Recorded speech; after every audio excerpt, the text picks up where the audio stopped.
Welcome to VD91 news బులెటిన్ల ముందుగా headlines. చల్లని చలిగాలిలో coaching విద్యార్థులు, అనుమతులు లేని కోచింగ్ సెంటర్లు. ఇకపై మీ సేవ సర్టిఫికెట్ వాట్సాప్లోనే. మీ సేవ వాట్సాప్ సేవను రేపు అందుబాటులోకి తీసుకురానున్న తెలంగాణ ప్రభుత్వం.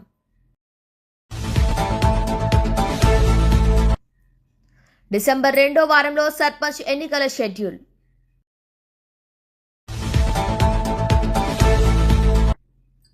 ₹30,000 లంచం తీసుకుంటూ ఏసీబీకి చిక్కిన డిప్యూటీ తహసీల్దార్.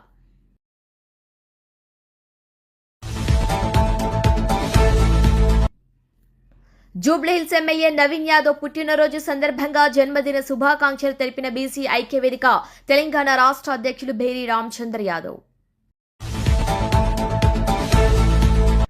తెలంగాణలో మరింత పెరగనున్న చలి తీవ్రత, 7 జిల్లాల్లో చలిగాలులు వీస్తాయని హెచ్చరించిన ఐఎండీ.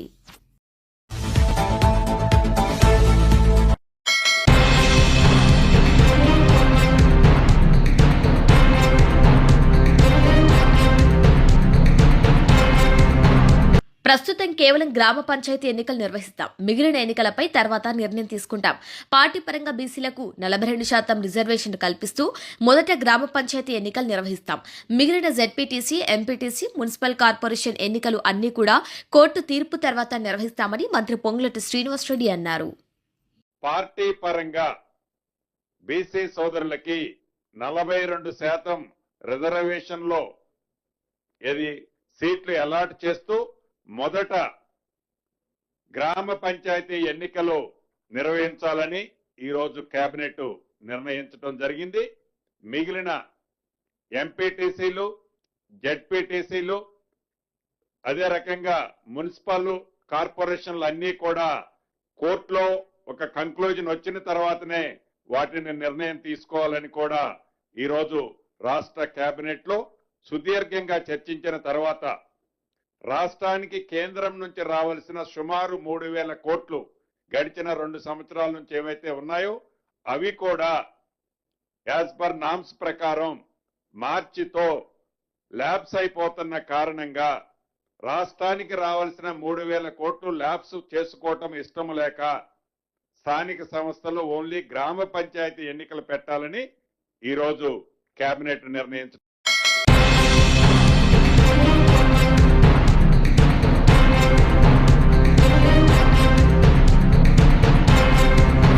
స్థానిక సంస్థల ఎన్నికలకు తెలంగాణ ప్రభుత్వం సిద్ధమవుతోంది. డిసెంబర్ 2వ వారంలో షెడ్యూల్ ఇచ్చేందుకు అధికారులు కసరత్తు చేస్తున్నట్టు సమాచారం. ఆ తర్వాత నోటిఫికేషన్ విడుదల చేయనున్నారు. తొలుత సర్పంచ్ ఎన్నికలు నిర్వహించి అనంతరం ఎంపీటీసీ, జెడ్పీటీసీ ఎలక్షన్స్ కు వెళ్లాలని సర్కారు యోచిస్తోంది.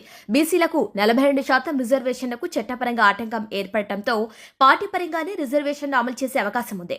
పంచాయతీ ఎన్నికలకు వెళ్లేందుకు సిద్ధమైన తెలంగాణ ప్రభుత్వం 10 రోజుల్లో ఎన్నికల షెడ్యూల్ వచ్చే అవకాశం, గ్రామ పంచాయతీ వార్డు మెంబర్ల ఎన్నికలకు ఏర్పాట్లు, ఎన్నికలకు సిద్ధమని ఈసీకి తెలపనుంది రాష్ట్ర ప్రభుత్వం. 1-2 రోజుల్లో డెడికేషన్ కమిషన్ నుంచి రాష్ట్ర ప్రభుత్వానికి రిజర్వేషన్ల నివేదిక ఇవ్వనున్నట్లు తెలుస్తోంది.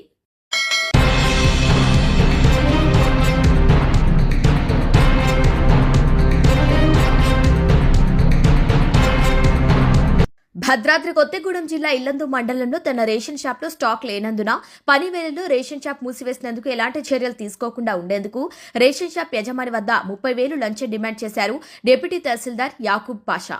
డీలర్ల సంఘం అధ్యక్షుడి ద్వారా లంచం తీసుకుంటున్న డిప్యూటీ తహసీల్దార్ యాకూబ్ పాషా, గిరిజన సాంకేతిక సహాయకుడు విజయ్ కుమార్ ను రెడ్ హ్యాండెడ్ గా పట్టుకున్నారు ఏసీబీ అధికారులు.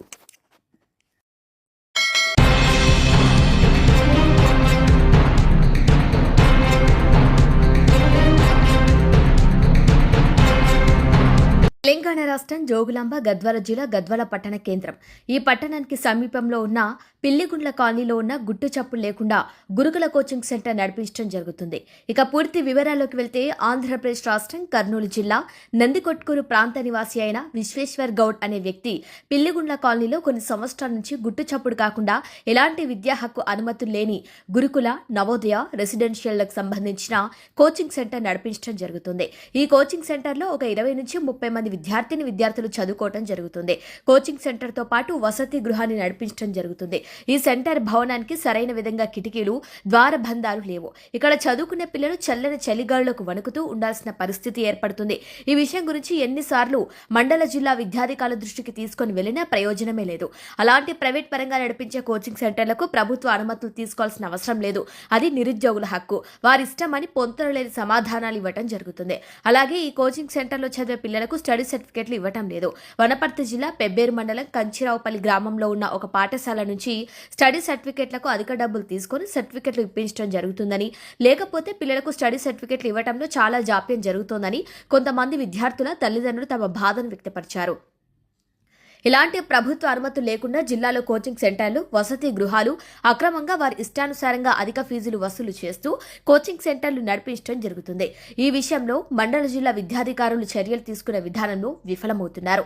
ఎన్నిసార్లు అధికారుల దృష్టికి సమాచారం తీసుకుని వెళ్లినా మేము అలాంటి సెంటర్లపై చర్యలు తీసుకున్న రైట్స్ మాకు లేవు, అది నిరుద్యోగుల హక్కు అని సమాధానమిస్తున్నారు. పాత్రికేయులు అలాంటి ప్రభుత్వ పరంగా ఉన్న జీవో ఆర్డర్ లేఖ ఉంటే మాకు ఇవ్వండి అని అడిగితే దానికి సమాధానం ఇవ్వకుండా తప్పించుకుంటున్నారు.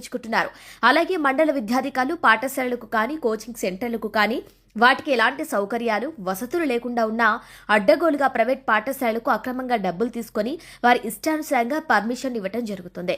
కాబట్టి సంబంధిత జిల్లా కలెక్టర్, విద్యా అధికారులు స్పందించి ఇలాంటి అక్రమ అనుమతులు లేకుండా నడిపించే కోచింగ్ సెంటర్లపై, ప్రైవేట్ పాఠశాలలపై, వసతి గృహాలపై కఠినమైన చర్యలు తీసుకోవాలని ప్రజలు కోరుకుంటున్నారు. అయితే స్కూల్ బస్సు తెచ్చి 2015లో అది వాటర్లో పడి ఇదే అయిపోయినాయి. మొత్తం ఒక 25 లక్షల అప్పు నా నెత్తిన పడి నేను అందుకోసమే విడిచిపెట్టి ఇక్కడ వచ్చిన. ఇప్పుడు ఇంతవరకు నేను అప్పు కట్టడానికనే సరిపోతున్నాను. లేకపోతే నీకు ఇచ్చేటప్పుడు నాకు ఇక్కడ అడిగి లేకుంటే ఇబ్బంది లేకుండా నాకు ఎట్లుందంటే నెల నెలకు ఆగి కొడుకునికనే సరిపోతున్నాయి. దానికోసం నీకు లేట్ అయింది. లేకపోతే మీకు అప్పు ఇచ్చేస్తాను. ఇప్పుడు కాదు కదా సార్, మీరు ఇవ్వదలుచుకోలేదు.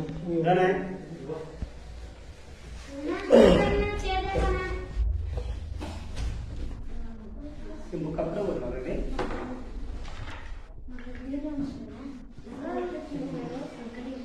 పిల్లల బుక్స్ కూడా మీరే ఇస్తారా?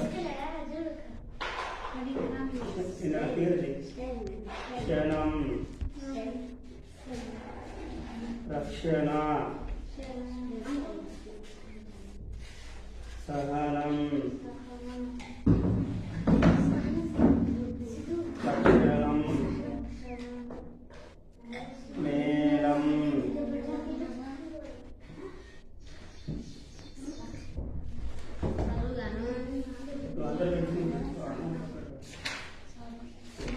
ఈ బుక్స్ కూడా మీరే ఇస్తారా సార్?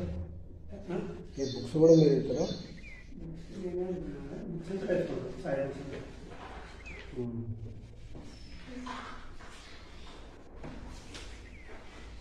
బుక్కులు చేయడం, బుక్కుల మీద కమిషన్ తీసుకోవడం, ఇట్లా కమిషన్ అనేది నాకు నచ్చినట్లు ఉండదు. ఇప్పుడు నేను ఇప్పుడు నాకు సగం పుస్తకాలమైన లేకపోతే పెన్సిల్ రాసిస్తుంది.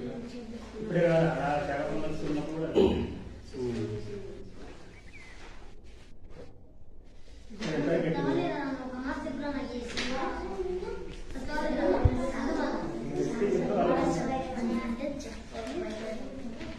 ఈ పాప కూడా నేనా? ఈ పాప ఎవరు? చిన్న పాప లోకలేనా? ఈ పాప కూడా చదువుతుంది. ఇక్కడ కోచింగ్ తీసుకుంటుంది. ఎవరు? మంగళశేఖర్ శ్రీ దివ్య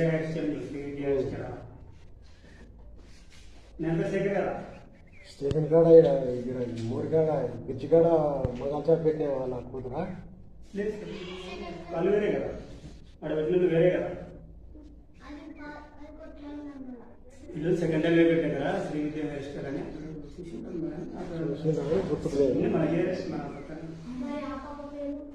అయిపోయినాయి. అంటే ఇప్పుడు వీళ్ళు ఎన్నో తరగతి పోవాలి?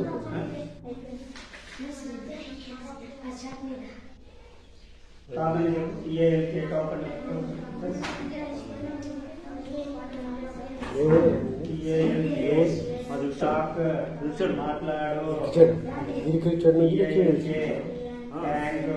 కోచింగ్ సెంటర్కి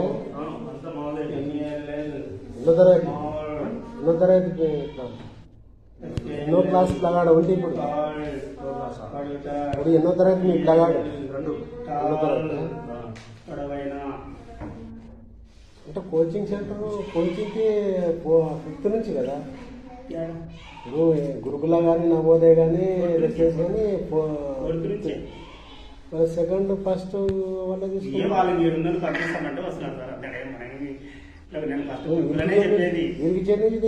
దగ్గర వాళ్ళు మాస్టర్ మైండ్ లేచింది ఇక్కడ పోవడం రావడం ఇబ్బంది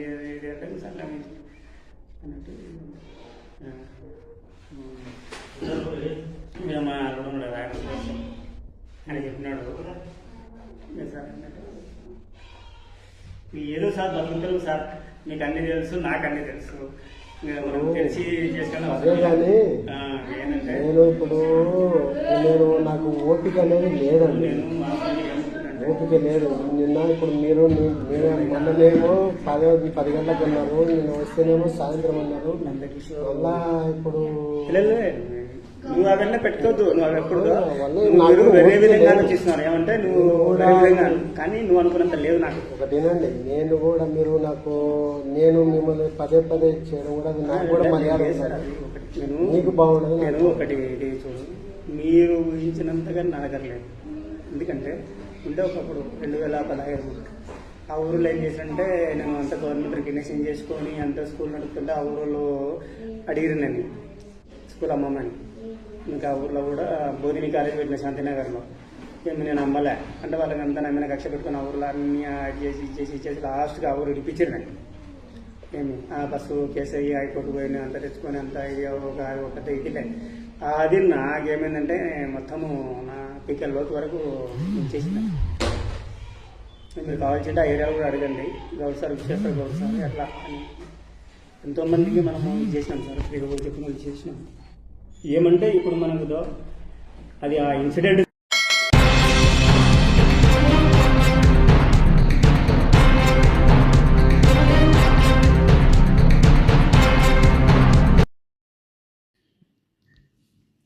ప్రభుత్వ కార్యాలయాల చుట్టూ తిరగాల్సిన పని లేదు. మీ సేవ సెంటర్కు పదే వెళ్లాల్సిన అవసరమూ లేదు. సీఎం తీసుకున్న కీలక నిర్ణయం మేరకు ఇకపై మీ సేవ ద్వారా పౌరులు దరఖాస్తు చేసుకునే అన్ని రకాల ప్రభుత్వ సేవలకు సంబంధించిన సమాచారం ఇలాంటి సర్టిఫికేట్ అయినా నేరుగా వాట్సాప్ ద్వారానే పొందవచ్చు. డిజిటల్ సంతకంతో కూడిన సర్టిఫికేట్ వాట్సాప్ లోనే డౌన్లోడ్ చేసుకునే అవకాశం ఉంది. దీంతో ప్రజల సమయం శ్రమ ఆదా అవుతుంది.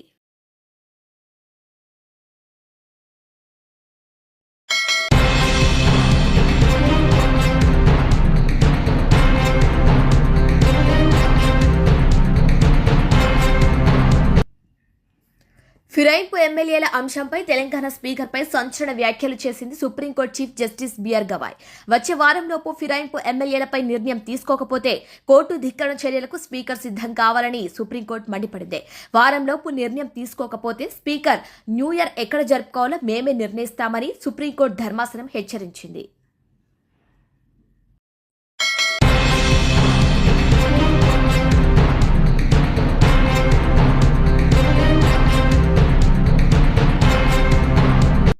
సంగారెడ్డి కలెక్టర్ కార్యాలయంలో ఉద్రిక్త వాతావరణం నెలకొంది. చెరువు నీటి కాలుష్యం చేస్తున్న పరిశ్రమలపై చర్యలు తీసుకోవాలని కోరుతూ సోమవారం దోమడుగు గ్రామస్తులు కలెక్టర్ కార్యాలయం ముందు ఆందోళన చేపట్టారు. తమతో మాట్లాడేందుకు వచ్చిన పీసీబీ అధికారిని కలుషిత నీరు ఎలా తాగాలంటూ నిలదీశారు. ఈ క్రమంలో తీవ్ర ఉద్రిక్తత నెలకొంది. సముదాయించేందుకు ప్రయత్నించిన పోలీసులపై కూడా గ్రామస్తులు ఆగ్రహం వ్యక్తం చేశారు. చివరికి పోలీసులు వారిని శాంతింపజేశారు.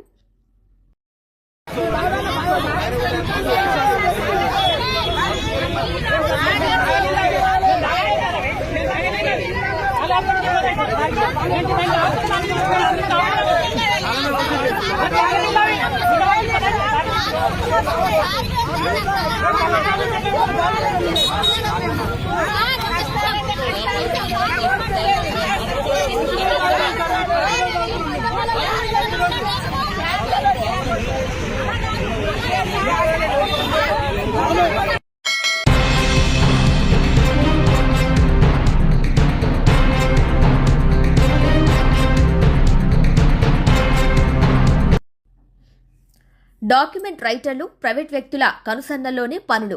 ఒక్కరోజు తనిఖీతోనే రిజిస్టర్ ఆఫీస్ సిబ్బంది బెంబేలెత్తిపోయారు. ఏసీబీ దాడులు ఇలాగే కొనసాగితే మూకుమ్మడిగా సెలవుల్లోకి వెళ్తామని హెచ్చరికలు జారీ చేస్తున్నారు. హైదరాబాద్ స్టాంపులు, రిజిస్ట్రేషన్ల శాఖలో అక్రమార్కులు ఏకంగా ఒక వ్యవస్థీకృత నెట్వర్క్ సృష్టించి కోట్లు కొల్లగొడుతున్నారని ఏసీబీ దాడులు వెల్లడైంది. రాష్ట్ర వ్యాప్తంగా పలు రిజిస్టర్ ఆఫీసుల్లో కేవలం కొన్ని గంటల పాటు జరిగిన తనిఖీల్లోనే అధికారుల అక్రమ సంపాదన చూసి ఏసీబీ అధికారులు సైతం విస్తుపోయినట్టు తెలుస్తోంది. కొన్ని కీలక ప్రాంతాల్లోనూ సబ్ రిజిస్టర్ ఆఫీసుల్లో సిబ్బంది, స్థానిక రాజకీయ నాయకులు, దళారులు డాక్యుమెంట్ రైటర్లతో కలిసి రోజుకు కనీసం 3 లక్షల నుంచి 5 లక్షల వరకు అక్రమంగా ఆర్జిస్తున్నట్లు ప్రాథమికంగా గుర్తించారు. భూముల రిజిస్ట్రేషన్, మార్కెట్ విలువ నిర్ధారణ వంటి అత్యవసర పనులకు కూడా సాధారణ ఫీజు కంటే అదనంగా పెద్ద మొత్తంలో ముడుపులు సమర్పించుకోవాల్సి వస్తుందని తేల్చారు. ఇదంతా అంతా కూడా కార్యాలయ సిబ్బంది, ప్రైవేట్ వ్యక్తుల డాక్యుమెంట్ రైటర్ల కనుసన్నల్లోనే అత్యంత పకడ్బందీగా సాగుతోందని తెలుస్తోంది. ఆఫీస్ బయట కూర్చున్న కొందరు ప్రైవేట్ వ్యక్తులు లోపల జరిగే ప్రతి లావాదేవీని, రేటును శాసిస్తున్న పరిస్థితి నెలకొందని చెప్తున్నారు. లంచం డబ్బులు ఎక్కడా రికార్డుల్లో కనిపించకుండా కేవలం కోడ్ భాషలో వ్యవహారాలను నడుపుతూ లంచం మొత్తం సేకరించిన తర్వాతే పత్రాలు ముందుకు కదిలేలా వారు తమదైన వ్యవస్థను ఏర్పాటు చేసుకున్నారని తనిఖీలో తేలింది. దీంతో ఆఫీస్ సిబ్బంది రిజిస్ట్రేషన్తో సంబంధం ఉన్న వ్యక్తులు కాకుండా ఇతరులను రిజిస్టర్ ఆఫీసులోకి రాకుండా నియంత్రించాలని ప్రభుత్వం భావిస్తుంది. ఏరియాను బట్టి మారుతున్న లంచాల రేటు, సబ్ రిజిస్టర్ కార్యాలయంలో ఉన్న ప్రాంతాన్ని బట్టి ఈ లంచాల రేటు కూడా మారుతుందని తెలుస్తోంది.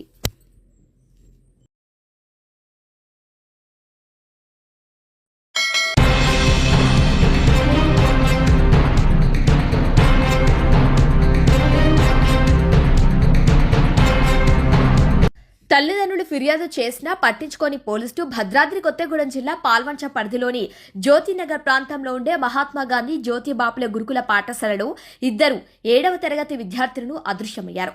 నిన్నటి నుంచి తమ పిల్లలు కనిపించడం లేదని పాఠశాల సిబ్బంది పోలీసులకు ఫిర్యాదు చేసినా పట్టించుకోవటం లేదని కుటుంబ సభ్యులు ఆందోళన వ్యక్తం చేస్తున్నారు. వాచ్మెన్ లేడని, సీసీ కెమెరా లాంటి కనీస భద్రత కూడా లేదని విద్యార్థి సంఘాల నాయకులు మండిపడుతున్నారు.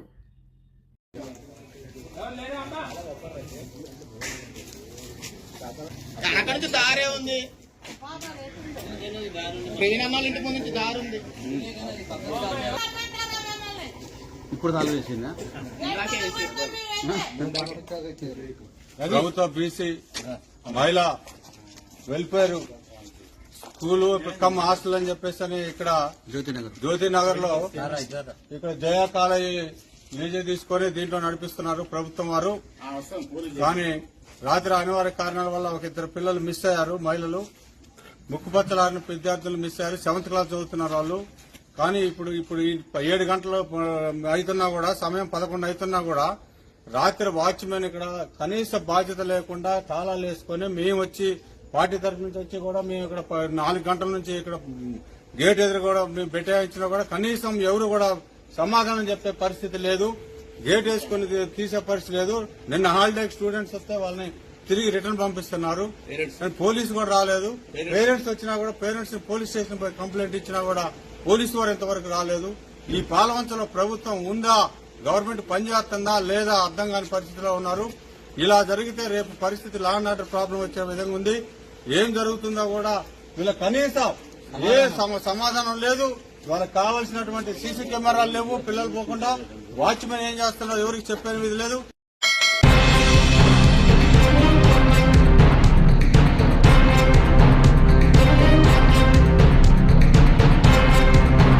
జూబ్లీహిల్స్ ఎమ్మెల్యే నవీన్ యాదవ్ పుట్టినరోజు సందర్భంగా జన్మదిన శుభాకాంక్షలు తెలియజేశారు బీసీ ఐక్యవేదిక తెలంగాణ రాష్ట్ర అధ్యక్షుడు బేరి రామచంద్ర యాదవ్. జూబ్లీహిల్స్ ఉప ఎన్నికల్లో ఘన విజయం సాధించిన సందర్భంగా శాలువాతో సత్కరించి పుష్పగుచ్చాన్ని అందజేసి పుట్టినరోజు మరియు జననాయకుడిగా మొదటి పుట్టినరోజు జరుపుకుంటున్న సందర్భంగా ఘనంగా జన్మదిన శుభాకాంక్షలు తెలియజేశారు. ఈ సందర్భంగా బేరి రామచంద్ర యాదవ్ మాట్లాడుతూ జూబ్లీహిల్స్ ఎమ్మెల్యే నవీన్ యాదవ్ నిండు నూరేళ్లు ఆయుర ఆరోగ్యాలతో సుఖ సంతోషాలతో ఆనందంగా జీవించాలని మరియు జన నాయకుడిగా జన సమస్యలు పరిష్కరిస్తూ జన నేతగా నిలవాలని అన్నారు. నవీన్ యాదవ్ మరెన్నో ఉన్నత శిఖరాలను అధిరోహించాలని, మరిన్ని ముఖ్యమైన పదవులు చేపట్టి ప్రజలకు సేవ చేయాలని అన్నారు. నవీన్ యాదవ్ ను ఆదర్శంగా తీసుకుని మరికొంతమంది యాదవులు రాజ్యాధికారం దిశగా ముందడుగు వేస్తారని ఆశాభావం వ్యక్తం చేశారు.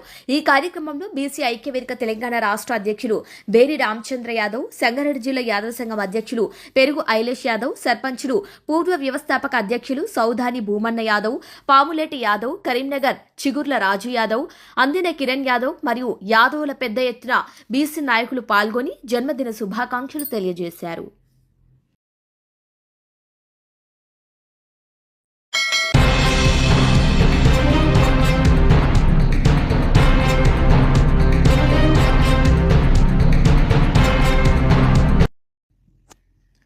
తెలంగాణ వ్యాప్తంగా చలి తీవ్రత పెరిగింది. ఎముకలు కొరికే చలికి జనం తీవ్ర ఇబ్బందులు పడుతున్నారు. ఉదయం వేళలో భారీగా పొగమంచు కురుస్తోంది. దానికి తోడు చలిగాలులు వీస్తుండటంతో జనం అల్లాడిపోతున్నారు. ఈ క్రమంలో వాతావరణ శాఖ కీలక హెచ్చరికలు జారీ చేసింది. రాగల 2 రోజులు తెలంగాణలో అక్కడక్కడ గరిష్ట ఉష్ణోగ్రతలు సాధారణం కంటే 4 నుంచి 5 డిగ్రీల వరకు తక్కువయ్యే నమోదయ్యే అవకాశం ఉందని అంచనా వేసింది. సోమవారం ఆదిలాబాద్, కొమరంభీం, ఆసిఫాబాద్, నిర్మల్, సంగారెడ్డి, మెదక్, కామారెడ్డి జిల్లాలో అక్కడక్కడ చలిగాలులు వీస్తాయని హెచ్చరించింది. మంగళవారం ఆసిఫాబాద్, ఆదిలాబాద్, నిర్మల్, సంగారెడ్డి, మెదక్ జిల్లాలో శీతల గాలులు వీచే ఛాన్స్ ఉందని హెచ్చరించింది. ఈ మేరకు ఆయా జిల్లాలకు వాతావరణ శాఖ ఎల్లో హెచ్చరికలు జారీ చేసింది. ఆ తర్వాత రాష్ట్రంలో పొడి వాతావరణం ఏర్పడే అవకాశం ఉందని చెప్పింది. ఇదిలా ఉండగా గడిచిన 24 గంటల్లో పలుచోట్ల ఉష్ణోగ్రతలు సింగిల్ డిజిట్ కు పడిపోయాయి. ఆసిఫాబాద్ జిల్లా సిర్పూర్లో అత్యల్పంగా 7.4 డిగ్రీల సెల్సియస్ కనిష్ట ఉష్ణోగ్రత నమోదైందని వాతావరణ శాఖ తెలిపింది. రాగల 2 రోజులు చలి తీవ్రత మరింత పెరుగుతుందని వాతావరణ శాఖ హెచ్చరించింది. అదే సమయంలో హైదరాబాద్ లో ఉష్ణోగ్రతలు పడిపోతున్నాయి. సోమవారం ఉదయం ఈ సీజన్లోనే ఉష్ణోగ్రతలు కనిష్టానికి పడిపోయాయని వాతావరణ శాఖ తెలిపింది. హైదరాబాద్ యూనివర్సిటీ పరిధిలో 8.8 డిగ్రీల కనిష్ట ఉష్ణోగ్రత నమోదైందని పేర్కొంది. రాజేంద్రనగర్ లో 10, కంటోన్మెంట్ లో 11.2, మారట్పల్లిలో 11.5, కుత్బుల్లాపూర్లో 12, గచ్చిబౌలిలో 12 డిగ్రీలకు ఉష్ణోగ్రతలు పడిపోయాయని, సోమవారం రాత్రి సైతం చలి కొనసాగే అవకాశం ఉందని తెలిపింది. మంగళవారం ఉదయం సైతం ఇలాంటి పరిస్థితులు ఏర్పడే అవకాశాలున్నాయని హెచ్చరించింది.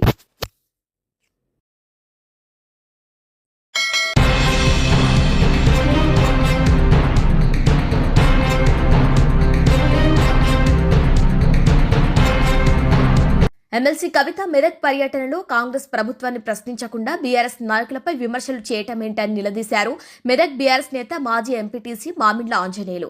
దీంతో మామిండ్ల ఆంజనేయులపై అక్రమంగా ఎస్సీ ఎస్టీ అట్రాసిటీ కేసులు బనాయించారు కాంగ్రెస్ నేత మైనంపల్లి హనుమంతరావు. ప్రతిపక్ష పాత్ర పోషించాలనుకునే మీరు ఎక్కడన్నా కాంగ్రెస్ పార్టీని విమర్శించారు. స్థానికంగా కూడా మరి ఎన్నికలు జరిగినప్పుడు ఇక్కడ ఒక కంపెనీలు తెస్తాం, నిరుద్యోగులకు ఉపాధి చూపిస్తాం, ఉద్యోగాలు ఇస్తాం, అనేక రకాలుగా చెప్పి ఇక్కడ గెలిచారు. ఇక్కడ గెలిచిన నాయకుల మీద ఎక్కడ మాట్లాడలే, కానీ ఓడిన నాయకుల మీదనే మీరు మాట్లాడుతున్నారు. అంటే కాంగ్రెస్ పార్టీ అంతర్భాగంగా మీరు మాట్లాడుతున్నారు అనడానికి మరి నిదర్శనం. కవిత గారికి ఇంకా మేము చాలా సందర్భాల్లో ఆమె ఇక్కడ మెదక్ వచ్చినప్పుడు బహుశా 1 సంవత్సరం క్రితం మేము క్రిస్మస్ కు మెదక్ వచ్చింది. మెదక్ వచ్చినప్పుడు మేము కూడా ఆమెను రిసీవ్ చేసుకున్నాం. ఇక్కడే ఆమె ప్రెస్ మీట్ పెట్టింది. మెదక్ బ్రహ్మాండంగా అభివృద్ధి జరిగింది. నేను గతంలో ఎప్పుడో చూసిన మెదక్ను, అట్లా లేదు. మెదకు భారీగా అభివృద్ధి 10 సంవత్సరాల టీఆర్ఎస్ పాలనలో మరి రోడ్లు కావచ్చు, కెనాళ్లు కావచ్చు, చెక్ డ్యాములు కావచ్చు, అదేవిధంగా కలెక్టరేట్ కావచ్చు, ఎస్పీ ఆఫీస్ కావచ్చు, అదేవిధంగా లైబ్రరీ కావచ్చు, అనేక విధాలుగా మాట్లాడింది. కానీ ఎక్కడ కూడా అప్పుడు అభివృద్ధి అయిందని చెప్పిన ఇదే కవిత గారు మీరు పార్టీలోకి వెళ్ళి పోవంగానే నేను మెదక్ ఏదో అద్భుతమైంది అనుకున్నా, కానీ ఇట్లుందా మెదకు అదే అంటే ఈమె 10 సంవత్సరాలుగా మెదక్కు రానట్టు, 10 సంవత్సరాలుగా మెదక్ అంటే తెలియనట్టు, నేను ఏదో అమెరికాలో ఉండే మెదక్ గురించి విన్నా, ఇక్కడ ఇట్లుంది అని చెప్పినట్టు మాట్లాడడం అనేది దురదృష్టకరం. ఒక పార్టీ మా అధినేత కూతురుగా ఆమె పార్టీని వీడిపోయినందుకు మరి మేమందరం గతంలో చింతించినాం. కానీ ఈరోజు పార్టీని విమర్శించడం, కేటీఆర్ గారిని విమర్శించడం, హరీష్ రావు గారిని విమర్శించడం అనేది అది పార్టీకి తీరని నష్టం కలిగించే విధంగా మీరు మాట్లాడుతున్నారు.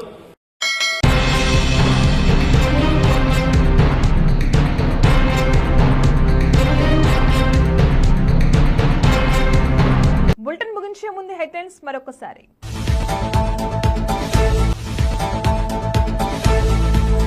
చల్లని చలిగాలిలో కోచింగ్ విద్యార్థులు, అనుమతులు లేని కోచింగ్ సెంటర్లు.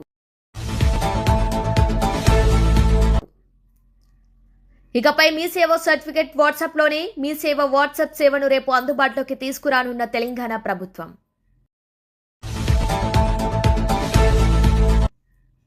డిసెంబర్ 2వ వారంలో సర్పంచ్ ఎన్నికల షెడ్యూల్.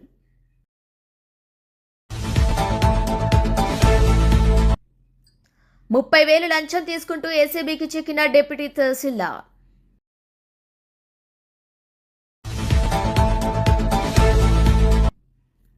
జూబ్లీహిల్స్ ఎమ్మెల్యే నవీన్ యాదవ్ పుట్టినరోజు సందర్భంగా జన్మదిన శుభాకాంక్షలు తెలిపిన బీసీ ఐక్యవేదిక తెలంగాణ రాష్ట్ర అధ్యక్షులు భేరి రామచంద్ర యాదవ్.